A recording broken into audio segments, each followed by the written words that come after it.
नमस्कार, आप देख रहे हैं आर पब्लिक 24 इंडिया न्यूज़, जहां एक तरफ सरकार महिलाओं की सुरक्षा को लेकर बेटी बचाओ बेटी पढ़ाओ जैसे कठोर कदम उठा रही है, वहीं दूसरी तरफ महिलाओं का शोषण करने वाले और उनसे धोखाधड़ी कर पैसा ऐंठने व शादी का झांसा देकर मानसिक रूप से प्रताड़ित करने वाले आज भी कम नहीं हैं।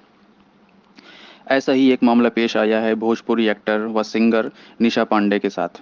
राजन पंडित उर्फ दिव्यांश तिवारी नाम के व्यक्ति ने प्यार का झांसा देकर उसका शोषण किया और काफ़ी रकम भी वसूली, लेकिन शादी नहीं की। निशा पांडे की एक नवजात बेटी भी है। अब निशा पांडे इस वक्त न्याय के लिए दर दर भटक रही हैं। आइए जानते हैं निशा पांडे की कहानी, निशा पांडे की ज़ुबानी। जी नमस्कार, मैं निशा पांडे, गायिका व अभिनेत्री। मेरा ये मुद्दा और मेरे सवाल ये हैं कि बाकी के फ्यूचर में किसी की लाइफ ना डिस्ट्रॉय हो, और ऐसे जो छपरी टाइप करके लड़के होते हैं या इनके जो गैंग होती है जो पूरी फैमिली मिल कर के किसी को फंसाते हैं, ये सब चीज़ें फ्यूचर में ना हो। इस चीज़ से मैं भी जूझ रही हूँ, और इवन मैं इस बच्ची को लेकर के, आज 8 महीने की बच्ची है, मैं यहाँ वहाँ भटक रही हूँ। मैंने एफआईआर भी लॉन्च कर दिया है जो कि हमारे इंदिरा नगर थाने से है, और एफआईआर में भी अभी प्रोसेस शुरू है। काफ़ी लोग सपोर्ट कर रहे हैं क्योंकि पेपर वर्क का वर्क होता है तो बहुत ही एक एक प्रोसेस एक एक तरीके से होता है। लेकिन ये जो दिव्यांश तिवारी उर्फ राजन पंडित नाम का लड़का है, इसने लगभग जो है भैया 2500-3000 लड़कियों को फ्रॉड किया है। लेकिन अभी तक मेरे पास 7-8 लड़कियों के कांटेक्ट में भी आ चुके हैं जो लोग मुझे ब्रीफली बताए कि ये लड़का कितना बड़ा फ्रॉड है। इन लोगों ने मुझे 2019 में इंस्टाग्राम के थ्रू बात करना शुरू किया। 19 के बाद इन लोगों ने बातचीतें की, उसके बाद इनकी फैमिली वगैरह वाले बात करने लगे, फैमिली वाले फ़ोर्स करने लगे, घर पे आइए, घर पे आइए। मेरे समय ना मिलने के कारण मैं बहुत दिनों तक नहीं गई, लेकिन मार्च में फरवरी में इकाना स्टेडियम में जो है एज एन ब्रांड एम्बेसडर में आई हुई थी मेरे किसी क्रिकेट मैच के। तो उस दौरान ये लोग आए, मुझे मैरिट होटल से उठा करके घर ले करके गए कि अपना घर है यहाँ पे, जो कि अब मुझे पता चला कि वो घर भी उनका भाड़े का था, जो सारी लड़कियों को बेवकूफ़ बनाने के लिए ये लोग स्पेशली करते हैं। और अब मेरा मुद्दा ये है कि आखिर कब तक ये लोग ऐसा करेंगे। अगर ये लोग सही हैं, मुझे बताते हैं कि मैं फ्रॉड हूँ, मैं गलत हूँ, तो मेरे ऊपर मुकदमा कर दो ना। लेकिन अगर आप लोग सही हो तो आप लोग आकर के चीज़ें क्यों नहीं फेस कर रहे हो, क्यों नहीं एक्सेप्ट कर रहे हो कि ये तुम्हारी बेटी है। मेरे ऊपर एलिगेशंस लगाते हैं। मेरी बच्ची की, छोटी सी बच्ची के पोस्ट पे जा कर के इन लोगों ने गलत शलत लिखना जब शुरू किया, तब मैंने, अभी तक तो मैं 17 महीने से चुप थी। जब से मेरी प्रेगनेंसी हुई, इन लोगों से कोऑर्डिनेट करने की कोशिश की। पहले तो इन लोगों ने मेरे 2500 लाख रुपए लुटे हैं, काफ़ी पैसे लिए, मेरा शारीरिक, मानसिक और हर चीज़ से शोषण करते रहे। पूरी फैमिली मिल कर के, नीतू तिवारी जो कि अपने आप को बहुत बड़ा नेता बताती हैं, लेकिन वो किसी पार्टी से कुछ भी नहीं है। इन लोगों ने सिर्फ प्रोफाइल मेंटेन किया है ताकि लड़कियों को फंसा सकें, लड़कियों को फंसाएं और उनसे पैसे लें। बाकी इन लोगों का और कोई काम नहीं है। आपने एफआईआर कराई? जी, एफआईआर तो करा दिया। क्या रिजल्ट मिला उसका? एफआईआर तो अभी 3-4 दिन पहले हुआ, फिर सैटरडे संडे पड़ गया भैया। कल मैजिस्ट्रेट का बयान भी हो गया है। अब वो लोग हरकत में हैं, देखिए क्या करते हैं। इस प्रकरण में पूरे की पूरी गिरोह है, एक तरीके से ये लोग पूरे ग्रुप में काम करते हैं, क्योंकि लड़की ऐसे फंस नहीं सकती भैया। आप सिंपल सी चीज़ सोचिए कि लड़की, मेरे जैसी लड़की जो पढ़ी लिखी हो, जो समाज में घूमती हो, वो तो बिल्कुल ही नहीं फंस सकती। इनकी पूरी गिरोह में, इनकी सबसे अच्छी थी इनके फैमिली में माँ, जो कि नहीं रही। इनकी गिरोह में शुरू से ही नीतू तिवारी हैं, नेहा तिवारी हैं, पवन मिश्रा जी इनके जीजा हैं, क्योंकि उन्होंने भी मुझसे 6 लाख रुपए लिए हुए हैं। नेहा ने भी मुझसे ऑनलाइन भी ट्रांजैक्शन कराए हैं, ऐसे भी मेरे पास सारे प्रूफ है ऑनलाइन के भी और सारी चीज़ों की। नीतू तिवारी भी मुझसे कैश भी पैसा ली हैं, और उनके अकाउंट में भी उन्होंने 3 लाख रुपए तक डलवाया था, 4 लाख। वो लगभग सारे लोगों का मेरे पास प्रकरण है। और बाकी के इनकी जो बहनों के साथ, ये गुड़िया पाठक इनकी ग्रुप में हैं, इनकी 5 बहनें हैं। ये राजन पंडित 5 बहनें हैं। 5 बहनों में से 4 बहनें इनके ग्रुप में रहती हैं, जो कि गुड़िया पाठक, नीतू तिवारी, नेहा तिवारी और जो है मंजू मिश्रा जी हैं। इनके 2 जीजा हैं, पवन मिश्रा, अमित तिवारी करके। इनके 2 मित्र भी हैं, 2-4 राजन के। जो लड़कियां नाराज़ हो जाती हैं तो ये चिंटू पिंटू जो होते हैं उनको मनाने जाते हैं, अरे भाभी आप नाराज़ मत होइए। जिसमें यश चौरसिया हैं, हर्षित सरकार हैं, और जो क्या कहते हैं, सनी सैम हैं, अखिल पांडे करके हैं।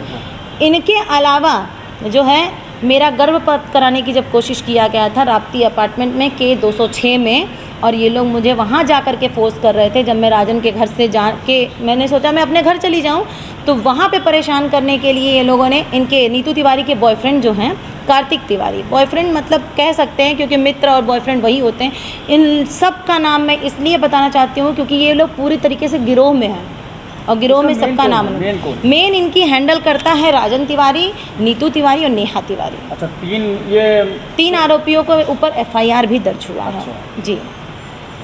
तो अभी जो है हाँ। भैया एक बात बता दूं, इतनी लड़कियों की जीवन खराब कर चुका है, अभी भी इसके साथ एक इलाहाबाद की लड़की शिवानी मिश्रा को लेकर के घूम रहा है। बताइए, जो इतने बड़े बड़े कांड किया है, मैं सब लड़कियों के नाम इसलिए नहीं ले रही हूँ क्योंकि सब लड़कियों के नाम के पीछे पापा का नाम बदनाम होगा या फैमिली मेम्बर्स आ जाएंगे, और सब लोग वेल प्रोफाइल अच्छे लोग घर से बिलोंग करती हैं, इसलिए मैं सबके नाम यहाँ पे नहीं दे सकती। लेकिन शिवानी मिश्रा की लाइफ अभी खतरे में है, वो उसके साथ घूम रही है, उसके साथ रह रही है।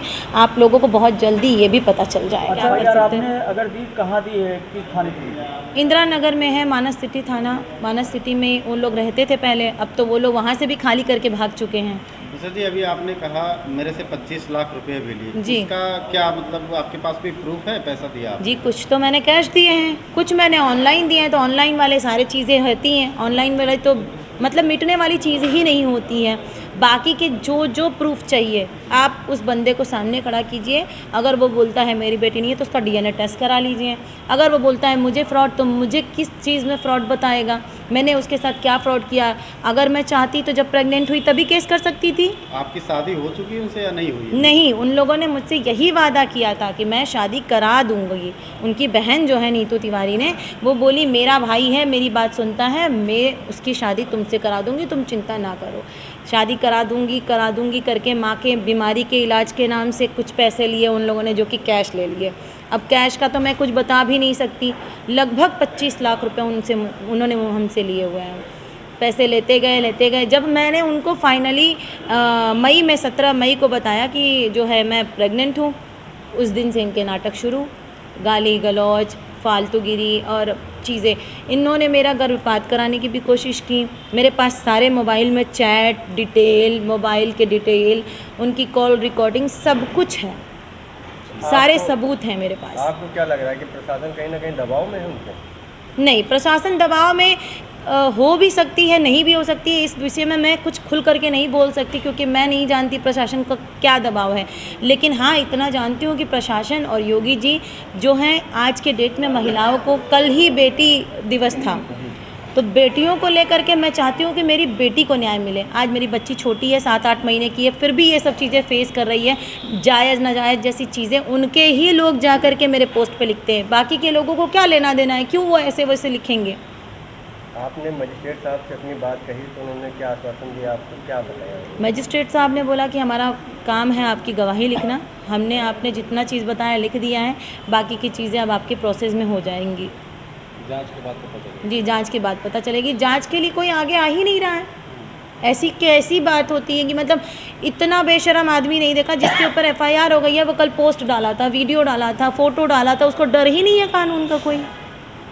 मेरी सिर्फ इतनी सी विनती है कि मुझे न्याय मिले। आपका पुलिस थाने से कोई कांटेक्ट हुआ, जो आपके कच्चे अपराधी है उससे कोई कांटेक्ट हुआ या नहीं? नहीं, वो लोग फ़ोन कर रहे हैं, बता रहे थे कि आयो सर शायद डायरेक्टली फ़ोन नहीं कर सकते हैं, तो उन लोगों ने फ़ोन करने की कोशिश की है, कराई है। बता रहे थे कि आयो सर शायद डायरेक्टली फ़ोन नहीं कर सकते हैं, तो उन लोगों ने फ़ोन करने की कोशिश की है, कराई है, तो उन लोग फ़ोन बंद किए हुए हैं।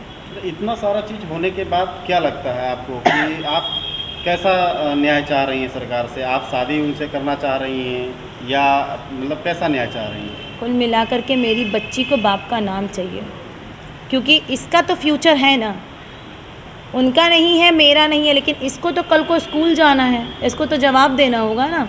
आज ये लोग मैं ये सब करती भी नहीं।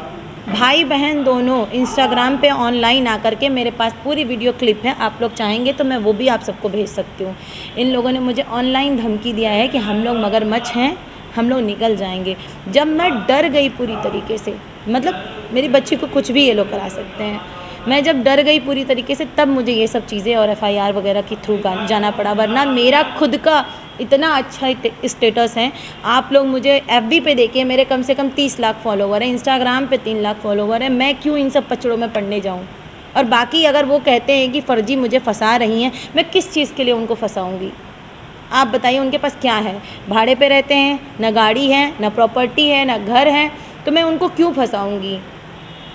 आप कह रहे हैं कि जैसे उन्होंने हमको धमकी दी है कि आपकी जान को खतरा है, तो जी। ये बात आपने प्रशासन को बताई? जी, मैंने मजिस्ट्रेट साहब को भी कहा है, एसएचओ साहब को भी कहा है और आईओ साहब को भी कहा है, क्योंकि देखिए मेरे पास कुल मिलाकर एक बच्ची है, जो कि सबसे बड़ी सबूत है। अगर ये सबूत को मेरे कुछ हो जाता है तो मैं किसको और क्या तो कहूँगी? उन्होंने क्या आश्वासन दिया, मतलब वो आपको सिक्योरिटी देंगे, क्या देंगे? सिक्योरिटी के लिए ही मैं आप सबसे भी इसीलिए आई हूँ आज यहाँ पे कि मुझे और मेरी बच्ची को सुरक्षा दिया जाए, क्योंकि हम लोग मतलब मुझे डर सा महसूस हो रहा है, क्योंकि वो लोग जो इतने क्रिमिनल माइंडेड लोग हैं, वो ये लोग कुछ भी कर सकते हैं।